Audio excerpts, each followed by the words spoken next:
Oke, assalamualaikum warahmatullahi wabarakatuh. Nah, pada video kali ini kita akan sedikit mereview dari jurnal yang berjudul Assessing Test Suite of Extended Infinity States Machines Against Model and Code Based Full. Nah, sebelum mulai mari kita sedikit membaca pendahuluannya. Jadi pendahuluannya adalah pengujian adalah bagian yang sangat diperlukan namun sangat mahal dari pengembangan perangkat lunak. Salah satu pendekatan yang menjanjikan untuk mengurangi biaya ini adalah menggunakan teknik dan alat pengujian berbasis model. Oleh karena itu, banyak teknik disediakan untuk pemilihan pengujian sistem yang dimodelkan sebagai Extended Finite State Machine atau IFSMS. Mesin ini memiliki kemampuan pemodelan yang kuat dan semantik yang terdefinisi dengan baik berdasarkan perluasan model FSM tradisional atau MIDI dengan variabel predikat dan pernyataan pembaruan. Kemudian test suite adalah kumpulan terbatas dari kasus uji yang layak. Rangkaian tes ini dalam menutupi kesalahan untuk menggunakan yang paling tepat. Hal ini dilakukan dengan menggunakan pengujian mutasi di mana kesalahan unggulan diturunkan menurut beberapa operator mutasi yang sudah mapan, dimasukkan ke dalam implementasi spesifik IFSM yang menghasilkan mutan atau code terkait. Namun, penilaian juga dapat dilakukan dengan menggunakan mutan atau kesalahan berbasis IFSM dari spesifikasi. Mutan ini diturunkan sehubung dengan operator mutasi berbasis IFSM tradisional yang sebagian besar didasarkan pada transisi IFSM, seperti mempertimbangkan parameter keluaran transisi, kesalahan, transfer, dan pembaruan. Penugasan dalam kedua kasus tersebut penilaian dilakukan dengan menggunakan skor mutasi dari rangkaian tes yang dipertimbangkan. Nah, pada jurnal ini dapat juga dilihat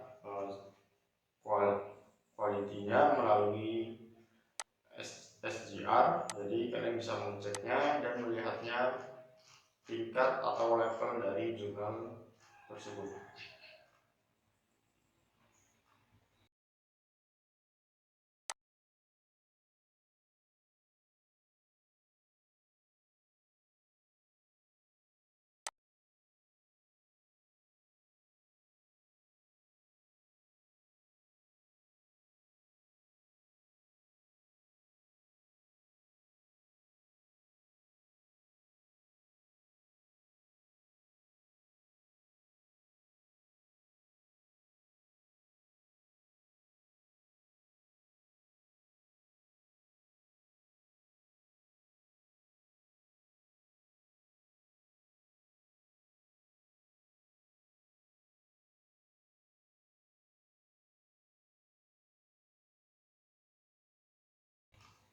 Kemudian ini kita lihat dari isi jurnalnya.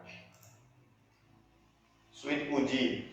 Dalam makalah ini kami mempertimbangkan rangkaian pengujian berbasis IFSM berikut. Jadi tes suite ini diturunkan seperti yang akan diilustrasikan pada bagian-bagian yang ada di dalam jurnal ini. Kemudian di dalam jurnal ini terdapat research question atau pertanyaan dalam penelitian di dalam jurnal ini. Ada 6 pertanyaan ada 6 research question dalam jurnal ini. Yang pertama yaitu adalah di sini dituliskan sebagai RQ atau research question. RQ1 adalah kami menguji hipotesis di atas untuk setiap pasangan suite uji. Di dalam suite mempertimbangkan koleksi mutan IFS berasal dari 6 total IPS yang dipertimbangkan dengan stok mutasi yang sesuai. Kemudian di RQ2, selain itu kami menilai hipotesis terhadap kesalahan code menggunakan pertanyaan penelitian berikut. Kami menguji hipotesis di atas setiap pasangan suite. Di dalam suite IFSM mengingatkan koleksi kode mutan atau kode berasal dari 12 implementasi Java yang dipertimbangkan. Nah, dalam ini juga ada 4 lagi dari research question. Bisa langsung dicek di jurnal yang ada di sini. Nah, kemudian kita masuk di bagian 3.1 atau 3.2. Ini adalah model dari penilaian. Contoh aplikasi, kami mempertimbangkan 6 contoh spesifikasi IFSM realistis yang terkenal, yaitu adalah Trivial File Transfer Protocol atau TFTF, TFTP, dan Post Office Protocol atau POP versi 3. Kemudian ada initiator, responder, SCV, dan pemutar CD. Kemudian langkah 2-nya implementasi Java. Untuk setiap contoh dipertimbangkan.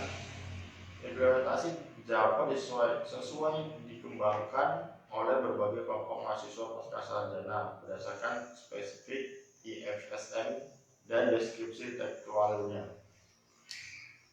Kemudian ini adalah contoh dari ukuran IFSM. Di sini ada tabel, di sini ada contoh jumlah transisi, jumlah state. Kemudian ada jumlah variabel, jumlah masukan atau input, dan jumlah keluaran. Di bawahnya juga ada tabel 3, yaitu merupakan operator mutasi Java. Ini contoh deskripsinya. Ada juga bagian implementasi Java, LLC, dan mutannya. Kemudian langkah 5 di sini setelah melewati langkah 1, 2, 3, dan 4. Di tabel tersebut tadi ada satu langkahnya, itu langkah kedua.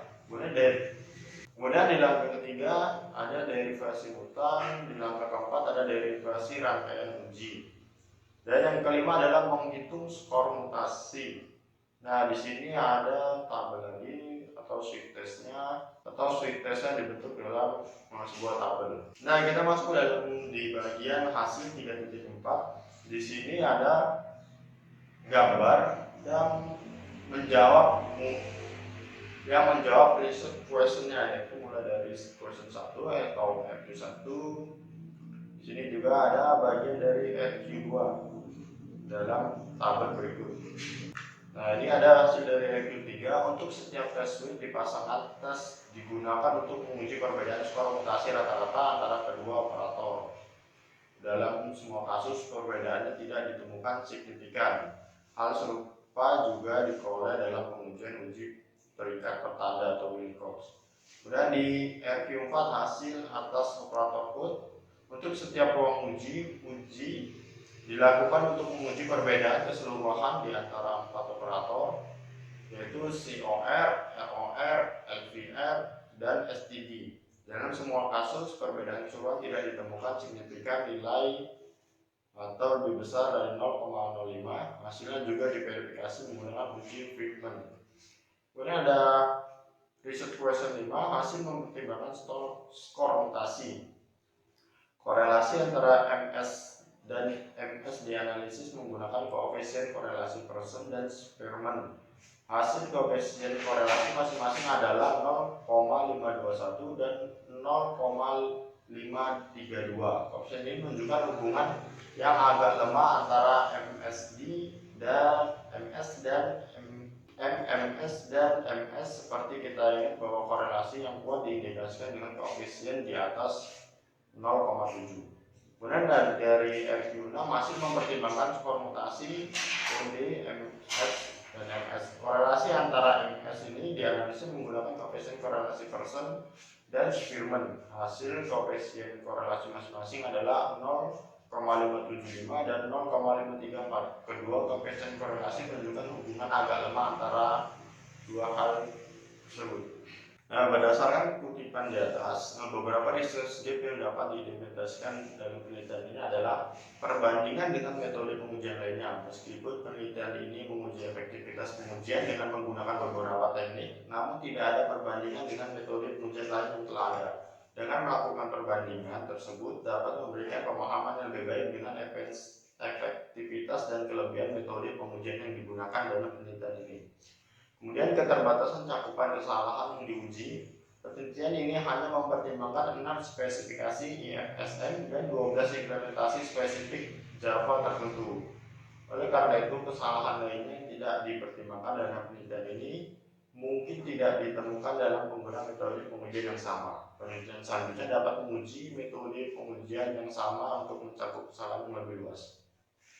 Kemudian kurangnya pengujian pada aplikasi nyata, meskipun penelitian ini menggunakan spesifikasi dan implementasi Java, namun pengujian dilakukan dalam lingkungan simulasi. Penelitian selanjutnya dapat menguji metode pengujian yang sama pada aplikasi nyata untuk memvalidasi efektivitas. Tidak mempertimbangkan pengaruh faktor eksternal dalam penelitian ini, pengujian dilakukan tanpa mempertimbangkan faktor eksternal yang mungkin mempengaruhi hasil pengujian. Sebagai contoh, pengujian dilakukan dalam lingkungan simulasi sehingga kondisi lingkungan yang sebenarnya mungkin tidak terwakili dengan bijak.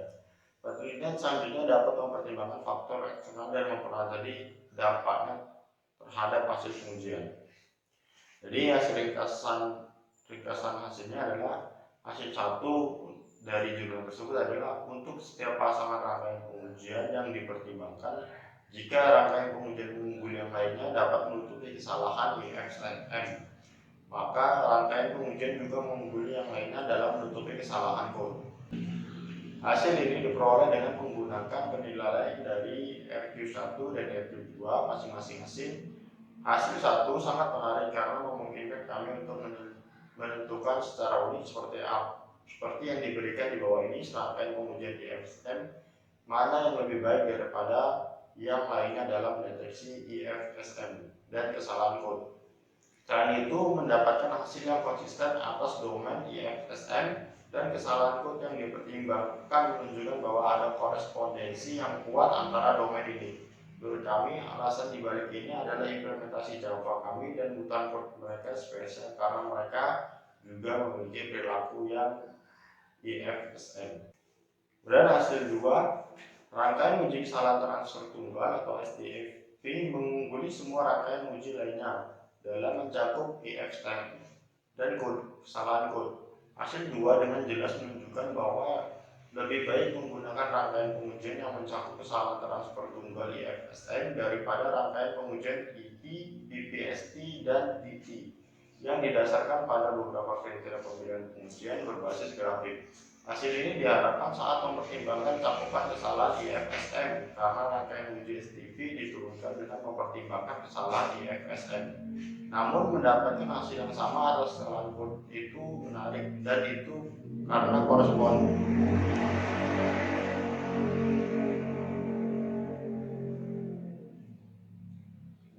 karena korespondensi antara IFSM dan kesalahan kode seperti yang disebutkan di atas untuk hasil 1. Jadi rangkaian pengujian STV yang diturunkan dengan mempertimbangkan kesalahan IFSM menangkap lebih banyak kesalahan IFSM daripada pengujian lainnya. Switch diturunkan berdasarkan mengikuti transisi IFSM. Nah, untuk linknya bisa dilihat dari situs ini untuk melihat jurnalnya. Mungkin itu aja yang bisa saya disampaikan. Mohon maaf bila ada kesalahan dalam penyampaian. Terima kasih. Assalamualaikum warahmatullahi wabarakatuh.